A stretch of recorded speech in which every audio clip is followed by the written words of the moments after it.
Rev it up and welcome to Cars Yeah, show number 1831. Be prepared to be inspired. This is Cars Yeah, where you'll enjoy interviews with inspiring automotive enthusiasts. Mark Green is here to provide you with a fuel injection of automotive inspiration. So get in, sit down, buckle up, and get ready for a wild ride here on Cars Yeah.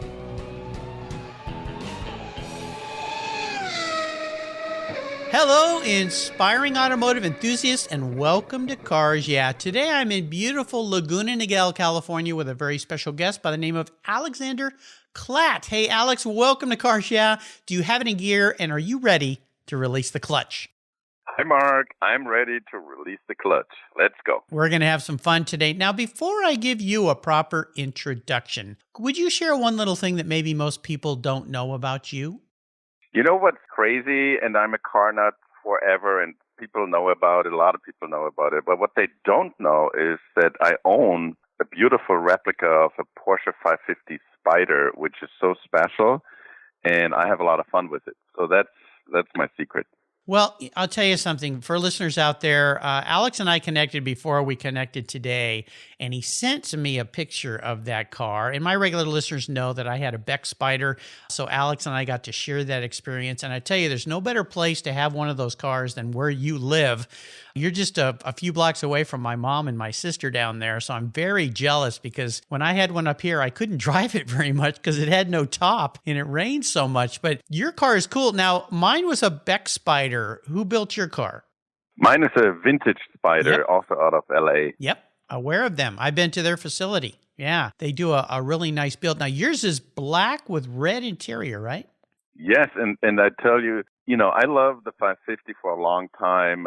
I set the first, in my first one in Germany on a car show, and I fell in love how low it sits to the ground, like a Tonka Ford or Super 7. But other than the Super 7, it has a beautiful body. Yeah. And I just love to just climb without opening the doors, just climb from the top into it. The Batman entrance. Right.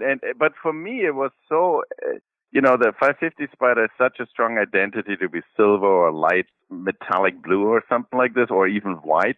And when I saw the black one online with a red interior, I was thrown off. This is not a 550. I just saw this little darling, and it made in a tenth of a second click in my heart, and I couldn't forget her anymore. And so there you go.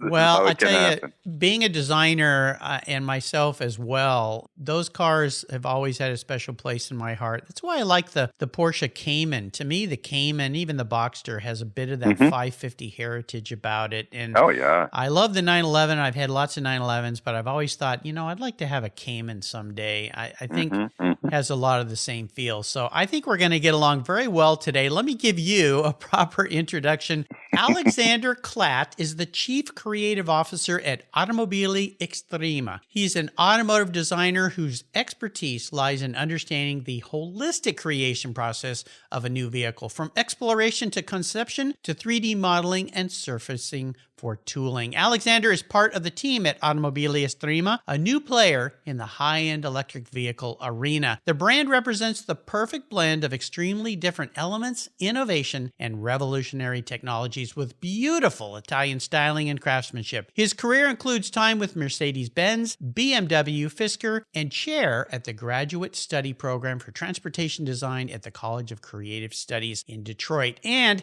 at his own consulting firm focused on building brand and style identity. We'll be back in just a minute, so keep the seatbelts on, but first a word from our valued sponsors, so sit tight and we'll be right back. Summer's here, thank goodness, and that means long, hot days. Covercraft's UVS custom sunscreens are quality made and are incredibly fast and easy to use. Your UVS sunscreen is custom tailored for your vehicle, and the accordion design ensures easy storage. Not only do they protect your dash and interior for maximum protection while parking in the sun, sunscreens keep your vehicle's interior significantly cooler. They're durable and dependable for years of use. I have one for all my vehicles, and I use them every time I park my car when I'm not going to put the cover on. You can choose from a variety of colors, including the original, their Premier Series, and Carhartt designs. Your sunscreen is manufactured with the quality and attention to detail that's been the standard for covercraft since 1965. And they make really great gifts too. Get your summer deal today if you use the code YEAH21, YEAH21 at covercraft.com. You'll get 10% off your covercraft order. That's right, 10% off compliments of cars. Yeah, simply use the code YEAH21 at checkout. Covercraft, protecting the things that move you. Get your own custom sunscreen today. Last year, I changed my collector car coverage to American Collectors Insurance. That's who now protects my Porsche Turbo, the one I call my Orange Crush. But did you know they also insure your valuable collections of automobilia and other collectibles? If you're like me, you've invested in a lot of cool collectibles over the years. Those items are valuable, and if you were to lose them in a theft or a fire, well, try to get your normal homeowner's insurance to pay you what they're worth. Good luck with that. American Collectors Insurance provides you with assurance and confidence that your collectibles are fully covered. They insure a lot of items, including automobilia, wine, baseball cards, books, figurines, die-cast models, model trains, glassware, sports memorabilia, toys, and a whole lot more. American Collectors Insurance, they've been protecting us enthusiasts since 1976. They provide you with an agreed value insurance policy backed by a long history of taking care of their clients. Give them a call today for your personal agreed value quote at 866-ACI-YEAH. That's 866-224-9324. Tell them you're a friend of mine, Mark Raines here at Cars Yeah, American Collectors Insurance. Classic car insurance designed by collectors for collectors. Automotive enthusiasts just like you and me. That's American Collectors Insurance. All right, Alex, we are back. So let's dive a little deeper into the corner. I'd love for you first to walk us through a little bit of your background, your work with all these different marques, what you've been doing, and then we're going to fold that into this new hypercar titled the Fulminia, if my Italian needs to improve here. As our regular listeners know, I not so long ago had Franco Pizzuto, and I'm going to be having Roberto Olivo, all part of your team on the show here, but I want to hear your perspective of what you're doing. But let's take first a little walk through your past, your history as a designer. Okay, cool. It started back in Germany. I was born and raised in Germany, and there was all the time without the computer when I was looking for what do I want to do in my life. And I was very hands-on growing through my teenage years, building radio-controlled models, and I was drawing cars and airplanes off of certain magazines. And so I think I trained my hands, I trained my eyes to my hand, drawing what I would like to see, and then started drawing things and inventing things and building things in small scale and tried it out with my radio control. So it was a crazy time. And then my mom always said, like, you're the classical engineer. And so I had no really clear idea, do I need to become a mechanic or an engineer? And of course, as you know, parents want you to be the best in what you do. So I studied automotive engineering or mechanical engineering with a specific angle of automotive engineering in Munich. And when I was kind of like in the middle of my studies, I discovered on the same campus there's something called industrial design. And spent more and more time figuring out what the guys are doing, talking to the adjuncts there and the professors, the students, and ask for what materials, what pencils, like what are they using. Then I saw they made like foam models and clay models, and I was so excited to shape and create. And actually told my parents, you know, guys, I really found what I would like to do, which is industrial design. And they said, no, not so fast. Don't become an artist, like ending up on a marketplace doing portraits for tourists. And I said, like, what? No. They don't do portraits. I want to design cars. So anyways, I said, all right, I get it. And I really liked the engineering study. So I said, all right, so let me do both. And so I finished my engineering studies, and in parallel, I studied styling and design for myself with the individuals I met there, but also I started reading books. Because at the time, there was no internet jumping on, like, how to design a car or stuff. And so I found books, and I found books about creativity, and I read books about the psychology of perception, and I think I drilled deeper than in any other aspect I've seen at Art Center or at the College for Creative Studies, what the students get taught in terms of theory and how we as human beings really get affected by our perception with all our senses, not just the visual one. And so cars, as we all know, have one of the components which is so sensational, which is the sound, and the big challenge right now for the electric car is like there is not a lot of sound. So how can that be a sensation? So and that's part of what we're going to invent or continue to invent with Franco for Automobili Estrema, because we both did this at Karma Automotive to create the first car sound of an electric vehicle. And I'm not sure if you have ever heard it or if Franco, sent you a sound file, but it's quite distinct when you walk on the street and the Karma goes by slower. Yes. You hear like, what is this? The idea back in the days was we wanted to create the future sound of how is the future sounding. And I drift off right now. So let me come back. I finished up my studies, my self-study. I think never stopped. I think I do it today, reading about design theory and artists and such. But I want to get going. And I wanted to work in Italy. And it's so funny that I now, in my higher age, connect back to Italy and very, very impactful. So, but I had interviews with Giugiaro and Nucci Bertone and with Centro Steel and met Chris Bangle the first time, Pininfarina, Mr. Ramacciati, and my dad helped me. My dad spoke Italian, so he brought me there. He built the bridges, but they all couldn't really figure out what I wanted to do. And I said, well, I see it as I'm an engineer and I'm a designer stylist. I have this both. And they said like, well, if we needed an engineer, we hire an engineer. If we need a stylist or designer, we hire a designer stylist. You're both. So, and they saw it as this is 50-50. And I said, no, it's 100-100. And it's like, you know what? And Giorgetto Giugiaro, he told me, you know what, Alex, I think you should go to one of the big OEMs and figure out what you want there and then come back, what you decided, and then we can talk. And so I went back to Germany, was a little disappointed. I sent out resumes and applied for jobs through the whole German auto industry. And it must have been either me or my skill or my mix. I got all letters back saying like, well, we don't have a job right now and all of this. And so, I said like, what shall I do? And fortunately, my mom found in the newspaper an article about a master's, like a postgraduate study at Pforzheim in Germany in the design school. And she said, like, why wouldn't you call them? Why wouldn't you go there? Check it out what that is. Maybe 2-year engineering, maybe this is the right thing.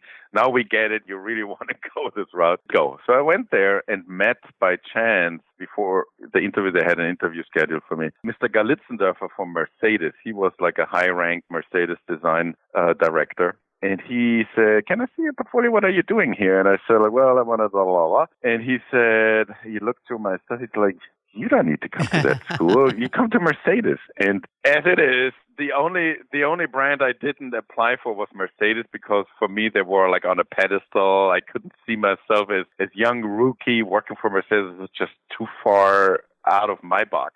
And he says, no. You come by. When you drive home today to Munich, you just stop by. And I said, really? So I stopped. And it was like, it was exactly how it is. So I called him on my way back, and I didn't pick up. But he also gave me a business card he had from a department in the design division, which called Design Measure Conception, translated Mass Conception. And it was ultimately packaging, dimensional packaging in the design, but also a lot of engineers, studio engineers in there. And so that was the first time I heard about the term or the profession of studio engineer, like an engineer in the design studio, helping both sides, the engineering world, like almost like a dolmetscher, translating the language of engineers to designers and vice versa. Well, there's always this conflict between those two. I mean, they're always pushing and pulling each other. Oh, totally. And so here's the funny thing. So I'm in, my Adidas sport shoes, jeans, T-shirt on, coming driving through Sindelfingen back home, and I thought, like, you know, as a student, let me just stop here and make a phone call from here. And I called Mr. Jambor, and he picks up, and I said, well, you know, I met blah, blah, blah, and I wanted to schedule an appointment to come back here. And he said, like, where are you? Well, I'm here in Sindelfingen. He's like, no, you come by right away. And I said, really? Wow. And I felt really uncomfortable. Yeah. So anyways, I don't want to talk too long about it, but I went there. He said, oh, my God, finally someone who has a real skill set and talent in design and has an engineering education. He was the father of, you know, the W111 world record car in Nardot, you know, Arno Jambor. And we were just talking cars, and we got so excited. And I forgot that I'm in sport shoes and T-shirt, and he was like all dressed up. And I thought, oh my God, the guy is so cool. So that was the moment where Mercedes turned into something inspiring to me, you know, like, not in the way that it wasn't inspiring, but it was on a pedestal, and I didn't have a connection. So that was awesome for me. And so I honestly tell you, 2 weeks later, I found in the mail a contract for me to sign, and I started there. Wow. 4 weeks later, it was just at the start of '89. Moved to Sindelfingen, was great. Was a studio engineer for the advanced designers. He said, you have so much visionary thinking. I want you to support the advanced designers in Mercedes. And that was cool. Did this, create my first patent. Mercedes at the time, I'm not sure, potentially it's still the same, but Mercedes was very keen on writing a patent about every new idea which came up. Mm-hmm. And so everybody was writing patents. And I learned how to write a patent and do the drawings for it and talking to lawyers. And it was awesome. That patent was brought into production with the CLK, or the first E-Class convertible, because it was a rollover protection for the rear seats.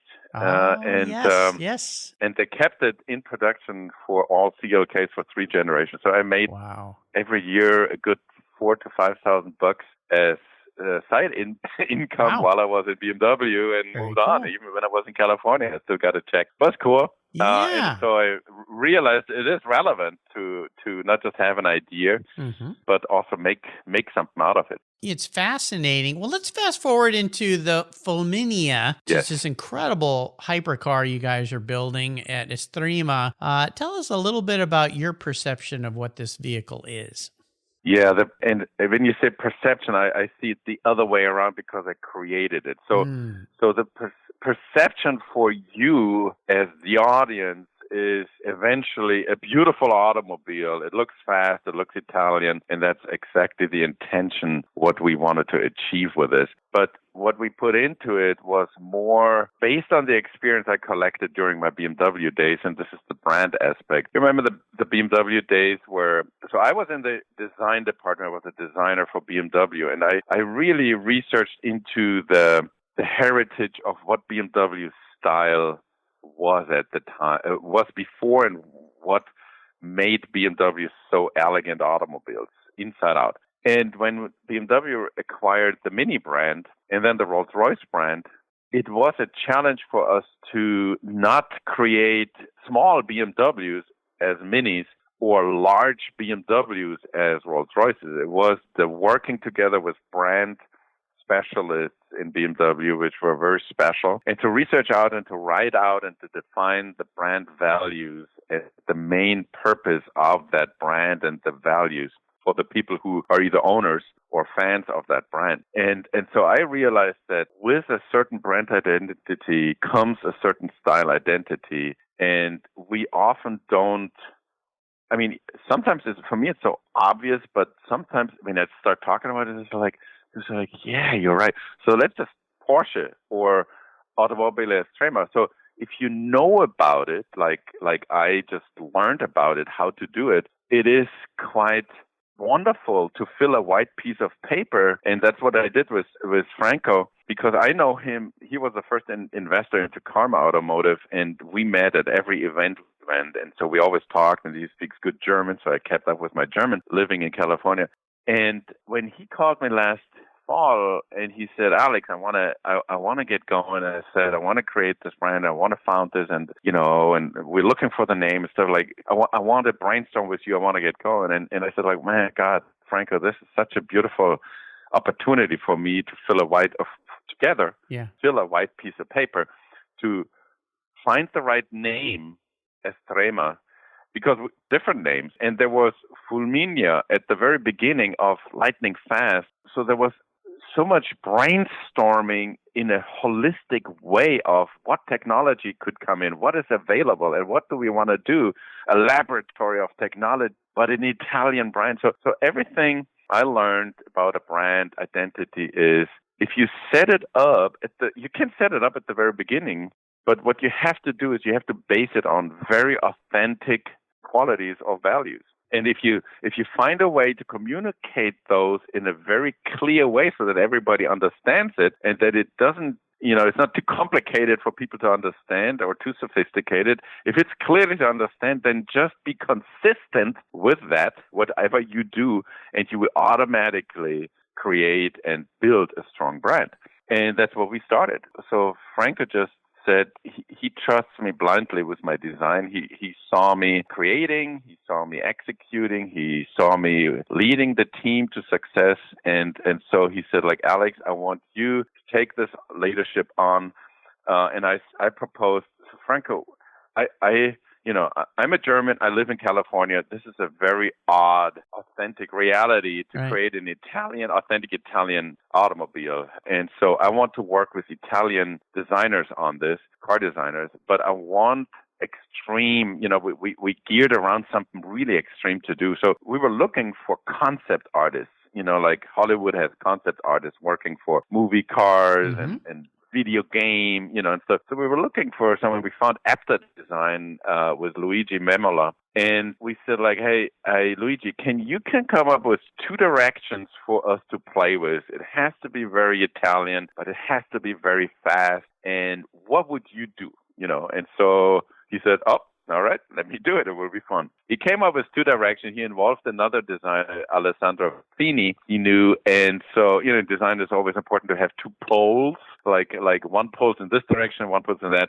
And in the meantime, while they were working, we were like honing into the name of the brand and what the first hypercar, the top of the line supercar name could be. And so we came up with that, or I think Franco said, like, I want to call it Estrema because you know how it is, very tangible. I have to create an LLC at some point. I have to write down what the name of that LLC is. And so one morning he said, like, I found it. It is Automobili Estrema. And I said, if it's Estrema, we pick the direction number 2, because it was kind of like we had always those web conferences together with the whole team. Yeah. And I said, if that's it, because both were strong directions, but the one was really extreme. And between us, the direction we chose was so raw, like a Batmobile, like an Italian Batmobile. It had so much potential to go somewhere to become an automobile, and I enjoyed it. And then from then on, we worked over several months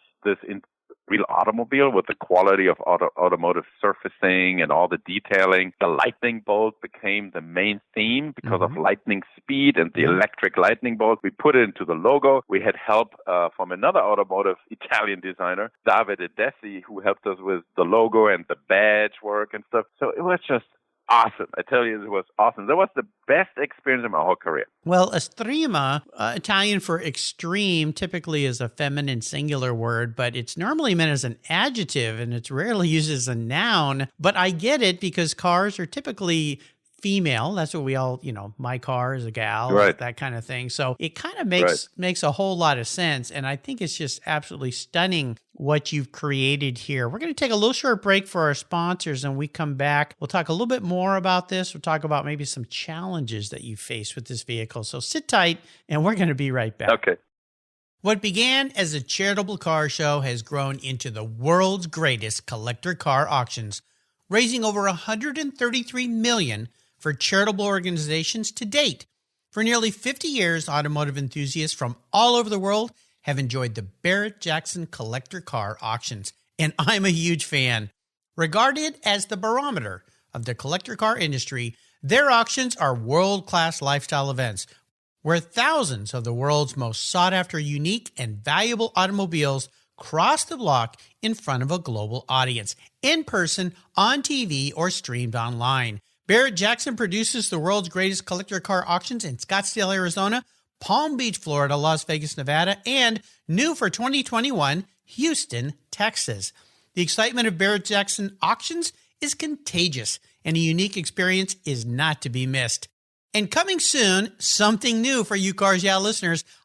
I'll be teaming up with Craig Jackson on the first ever Barrett-Jackson podcast, coming to your mobile devices every week. Listen here on Cars Yeah and check out the Barrett-Jackson website for unique details on this new, exciting podcast that I'm very proud to be a part of. And be sure to visit barrettjackson.com today. Barrett-Jackson, the world's greatest collector car auctions. I've discovered Linkage.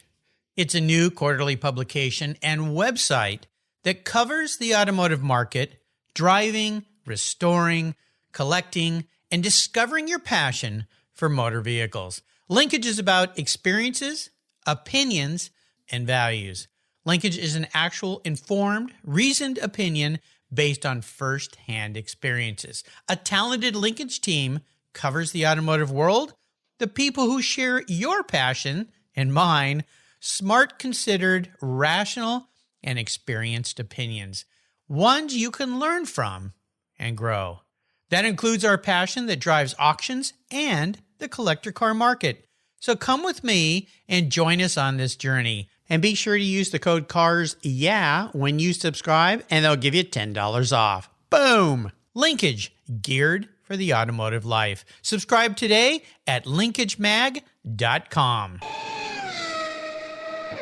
So let's talk about challenges, because you guys are creating something completely new, radical here. And I wanted to point out one thing that I noticed, loving design. When I look at the initial concepts of the car and the is it a drawing or a picture of the car that's on the website, the blue, beautiful Flameo? Is that an actual rendition of the car, or is that a drawing?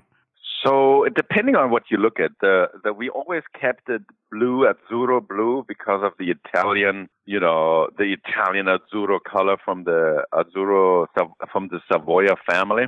And, like you see the athletes for Italy, they always run in that azzurro blue jersey. So we have both, and actually three. So what happened was, during the design process, I wanted them to start using this blue paint on the vehicle of the renderings, because if you, as a designer, we are used to use the silver because it shows more the form and the shape, and any color you bring in is often disturbing because it messes around with your perception. But at some point, I wanted to, when we hone in that this will be our launch, and this is the cool thing at the very, very beginning.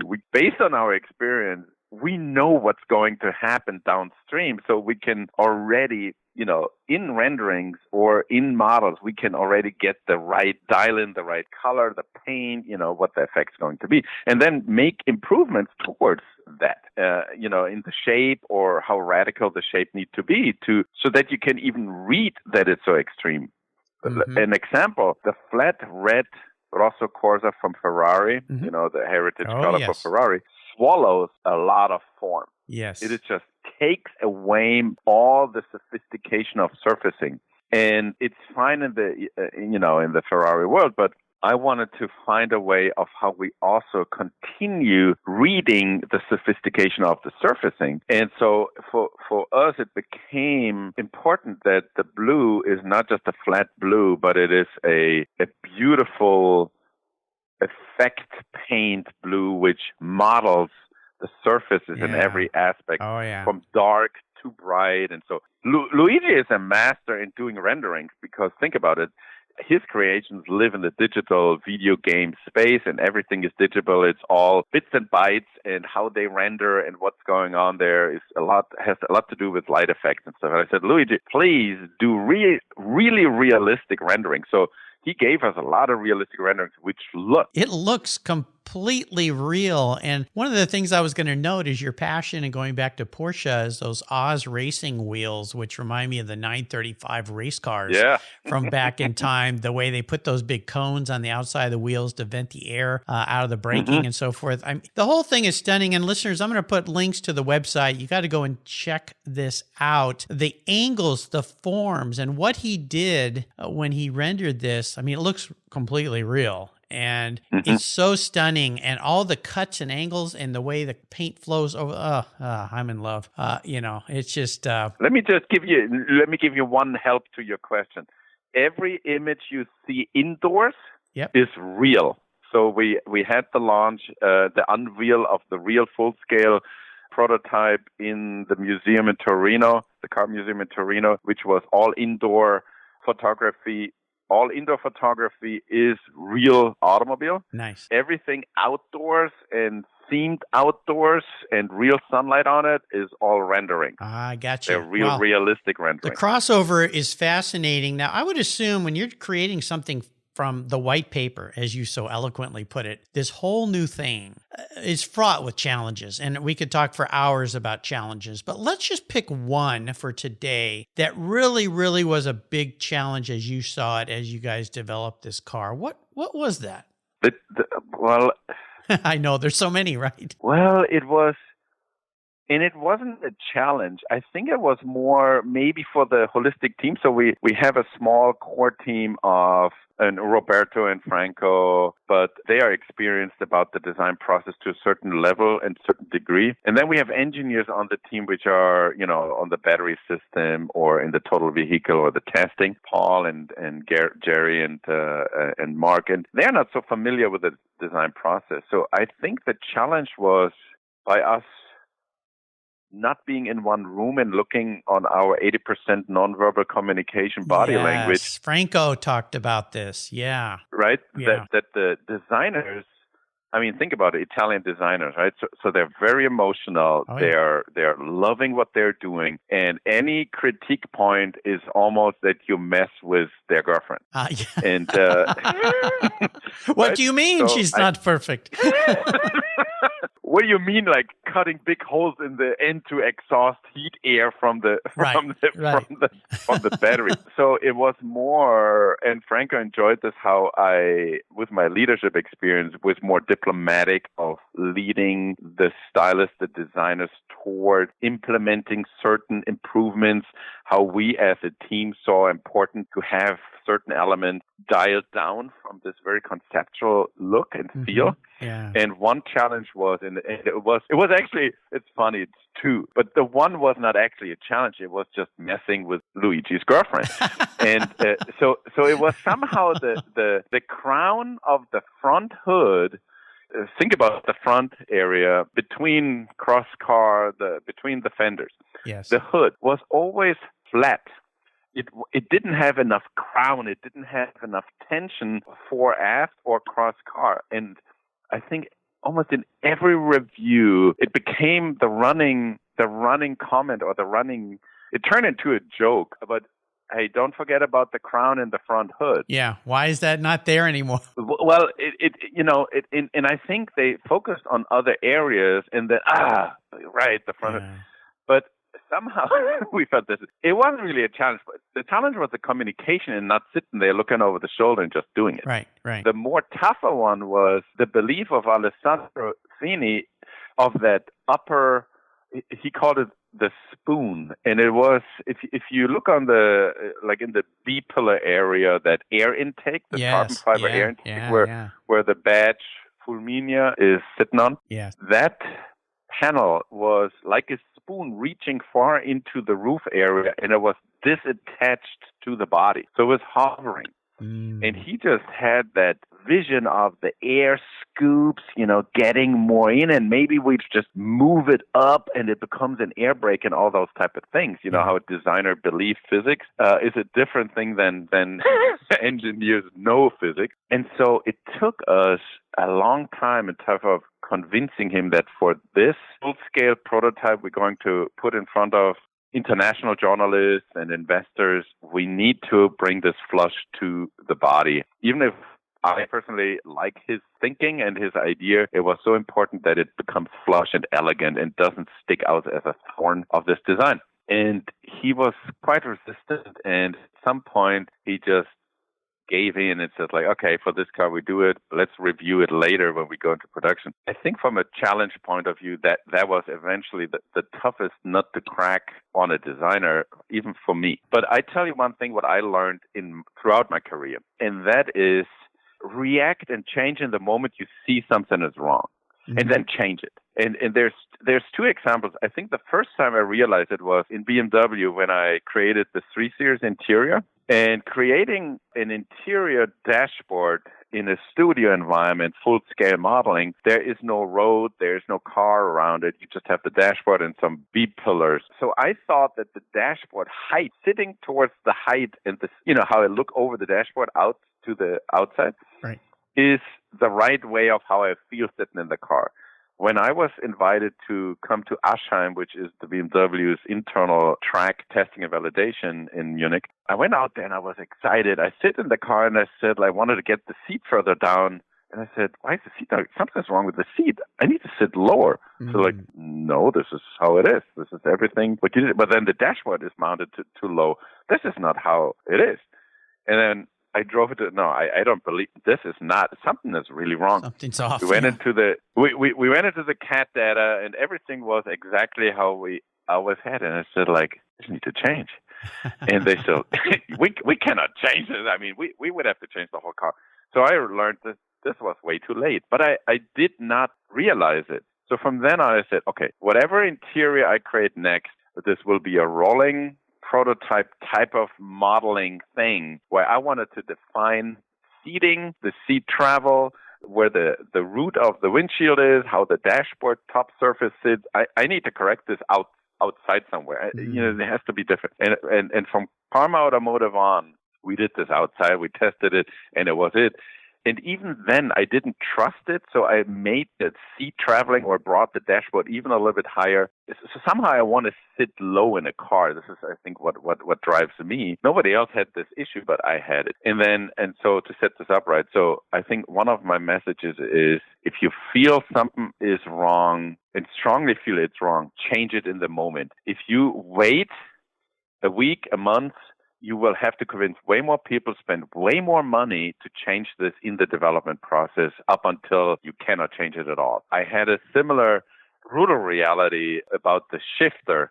If you look at the early images online of the Fisker Karma interior shifter in the center console, which was a static shifter, and we had a rotation button on there for the gear selector, it was in a certain size, scale dimensionally. But then when we did the feasibility of it, we realized it had to grow because the engineers need a circuit board in there, Yeah. So at some point, and I had a designer, a team member of mine, Augusto, working on it, and it just grew and grew. And I only reviewed it in the computer. And I said, Augusto, I have a very bad feeling. That thing is growing humongous. I want that you just print it out, just make me a paper cutout of that thing. Yeah. And he made this. In 10 minutes, we held it over, sitting in the prototype, and I said, "Oh my God, I think I have to quit." I was to quit. I was so shocked. So Henrik Fisker walked into the room, and I talked to him straight, and we had a super relationship. I said, "Henrik, I know I have to quit." He's like, "Alex, what's going on? What's going on?" And I said, I think I failed. Shifter is too huge. I don't even know what to do. We are so late in the process. It's like, what's going on? Show me. It's like, okay, let's cancel this shifter. And it's like, what? I fly on Monday to Spain to talk with the CEO of Ficosa. They were the supplier for it. And in the meantime, I want you with the team figure out what the shift is going to be in the future. And I said, what are you saying? Are you serious? I said, yeah, he's that serious. He trusted me that this is wrong. He saw it's wrong. We need to kill it right now. I need to come up right now with a replacement of this. Yeah. And so we brainstormed. We started modeling in clay that little clear diamond or pyramid, how we made it with the gear selection, where push selector, what became the production solution. Henrik flew to Spain. He convinced the CEO to change, to stop everything. And we shifted it around, and it was the only way how I really could live on from that on. It was just so shocking. Without going home. Yeah. Well, it's like you say, what is the challenge? And it haunts you down through your career. Right. And so my message to every young designer, engineer who out there, if you feel this is wrong, change it in the moment, make everybody aware of this is wrong. Right. It will not turn out to be something successful. Change it then in the moment. That's my message. This is a wonderful story because it ties to so many things. It ties to that conflict between design and engineering, and it's why we end up with vehicles that we see in production that there's just stuff wrong with them, and you go, how was nobody thinking? But the more important lesson you dropped here, the value bomb I hear, is in anything. If you're doing anything and it doesn't feel right, stop, analyze it, figure it out, and change it, because it just compounds. It's like telling a lie, and then it just grows and it grows and it grows. And by then it's like, I can't get out of this now. I'm too deep into it, and it will haunt you forever. So I appreciate you taking us on a very, very interesting road there. Now, I like to crawl into my guest's head a little bit here with this very philosophical question, especially designers like yourself. If you woke up tomorrow and you were manifest as a vehicle, what would Alex be? But more importantly, why? Well, I think I found it in the 550 Spider Porsche.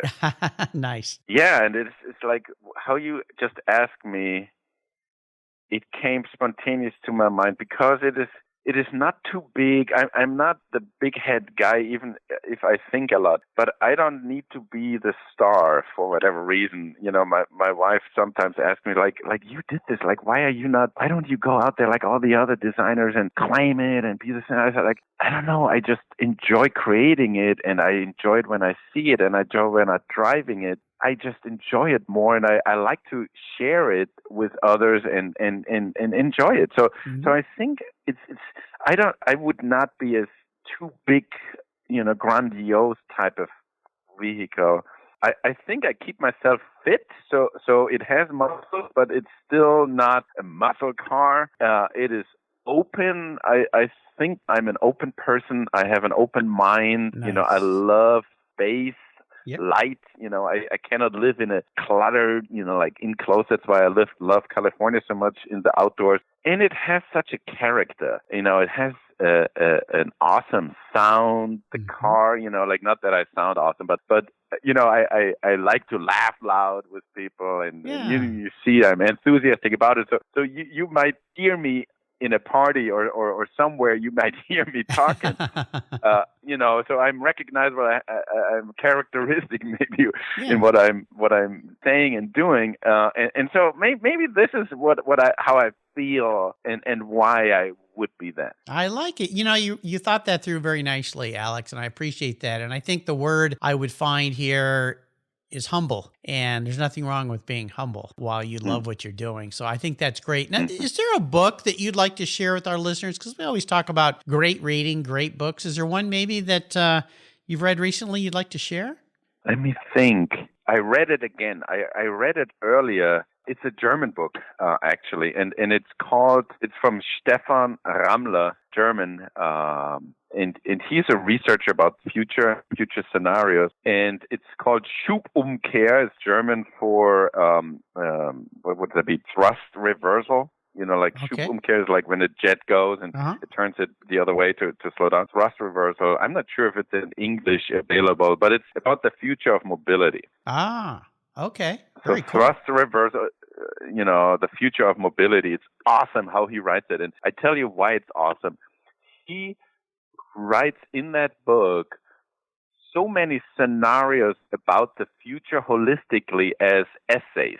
So he describes a concept artist or a script for a movie about a hydrogen future and the vehicles around it and the infrastructure, but he describes it as if it is real. And he talks about airships like Zeppelin, a new era of Zeppelins, and how they are in Berlin Tempelhof at the airport, the old Tempelhof Airport, how they all stack up and fill the sky and all. So it's awesome, the book. I can recommend everybody who want to learn German, get the book and read it and translate it. But in today's world, I'm sure there's an English version somehow you translate it. So it's called Schubumkehr, die Zukunft der Mobilität, Stefan Ramler.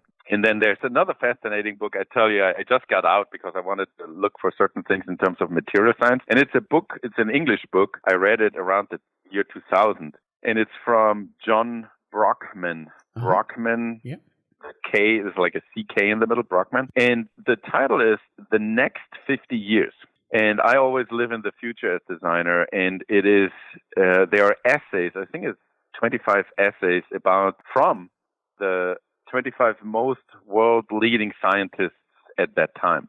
Mm-hmm. And it's very scientific, but it goes through mathematics and material science and energy and electricity and data. And so it's also about 25 interview essay types reading about the future and what's going on in the secret research labs about Nobel Prize winners, and it's awesome, but it's also very realistic. So I like this type of stuff to build in the back of my head the future. I love it. I'll make sure I put links to these books on Alex's show notes page. Just go to carsyeah.com, type in Alexander Klatt, Klatt, and you'll find links to these books. We're going to take one more short break. We come back to finish up here with the ultimate drive, so keep your seatbelts on. We'll be right back. Here at Cars Yeah, it's all about inspiration, and our charity of choice is TechForce Foundation, where it's all about making a positive difference in young people's lives. TechForce helps young adults discover their talents and passions for all things automotive, with a mission of helping students develop a career as a professional technician. TechForce awards nearly $2 million in scholarships every year for students to pursue technical education, and they support hands-on activities, events, and mentorships across the country, working to change the outdated perceptions of these careers. Auto techs are in high demand, but the supply of qualified technicians is critically short. They need your help to fuel their mission. Learn more and join me in supporting them at techforce.org. All right, we're back. We're going to go for the ultimate drive here, and this is what's fun about this question, Alex, is you get to pick the vehicle, you get to pick who you're with, and perhaps where you're driving and what maybe you'll be talking about. I'm kind of guessing this might be in this new Fulmia, but I don't know. We'll see. So what does your ultimate drive look like? Wow, that's a very special one, and it is related to the 550, because the 550, but not how you think it. So on the path of getting a 550, I was never successful. My wife always says, like, this doesn't even have a rollover bar. Yeah. And I said, well, let's see it as it is a more safe motorcycle. Because I always wanted a motorcycle. She's like, no, again, no. Your marketing, like, no. Your marketing's coming to play here, Alex. Right, but listen to this. I always loved the Jaguar D-Type. Ooh. And so because I'm actually more a fan of the long dash-to-axle cars, the long front hood cars, yeah. And the E-Type and the D-Type even more. So one day, and it was so obvious, but I didn't get it in my head. So having it always resonating, my wife, how can I convince her? One day I look by chance at a Jaguar D-Type, it's like, the D-Type! Yeah. It's not the 550, it's the D-Type. It has the fin, the rollover protection. I don't need to. It is integrated the right way. I don't hate, I hate those rollover bars. And I said, it's the D-Type. So I gonna build the coolest, best replica I can find, builder, how I can find it. Yeah. So I found finally the racing replica, I think they're called racing replicas in Michigan. Uh-huh, sure. I get that contact. And they built them in all aluminum and stuff. And I got in contact with the owner, and I wanted to place the order, and he wanted to have a third down. It's a $100,000 project, so he wanted a $35,000 down as a down payment. And I was ready. I had the money, wanted to do it, and I fell over the black and red 550 online, and I said, "Oh my God!" So I got torn apart. It's like, what am I doing? Anyways. Going back to what I miss out on my list is still a Jaguar D-Type, and I think what I'm dreaming of is, and I'm fascinated about Malcolm Sayer, the Jaguar designer of the E-Type and the D-Type and stuff. So I think I dream of being with him in a Jaguar D-Type in Le Mans, driving in Le Mans, and talking with him about how did he come up with that beautiful automobile, and of course I would drive it. Yeah. You know, that company, RCR, Race Car Replicas, you're right, they're outside of Detroit, build some pretty cool things, but I love the way this evolved for you a bit, which is pretty darn special. So, yeah, I don't think you could go wrong with either, but you're right. When I bought my son, who was 8 at the time, we flew to Long Beach Grand Prix. John Wilhoit, who restores beautiful 356s, built that car for a client who kind of went belly up in his business and had to sell all his toys, and I got it for pennies on the dollar. And when we took off from Long Beach, I looked at John and I said, well, I think we've got everything. And he said, I can't believe you're driving this thing all the way back to Gig Harbor. It's like 1,500 miles. He goes, there's no top, there's no heater, there's no radio, no roll-up windows. I mean, the thing is so low, it's like driving a race car for the street. And I go, yeah, isn't that cool? I said, what else do I need? And he said, a good attitude. And we had a wonderful time. My son's never forgiven me for selling what he says was his car. It was the trip of a lifetime for sure. Alex, we could talk for hours, but we got to run. But you've given us a wonderful lesson today on this incredible car by Automobili Estrema. I mean, listeners, you got to go check this out. It is absolutely insane. Before I let you go, is there maybe a little word of wisdom you might leave us with, a little success quote or words of advice? Let me think. Well, there's one I always had a little bit of spirit about, which is actually a quote from Pablo Picasso. And he said once, learn the rules like a pro so you can break them like an artist. Because I feel I learned the rules throughout my whole professional career, from being a designer, being an engineer, becoming a team leader, a leader in design, an executive.